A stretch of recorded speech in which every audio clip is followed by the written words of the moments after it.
Hello guys, welcome to my channel. Today we are going to see how to reset your mouse settings to default on your Windows 10 or Windows 11 computer guys.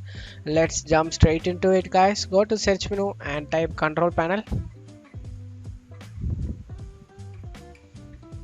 Open it.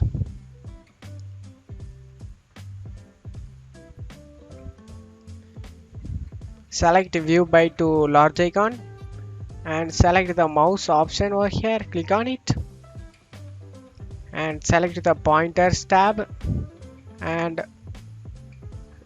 click on use default.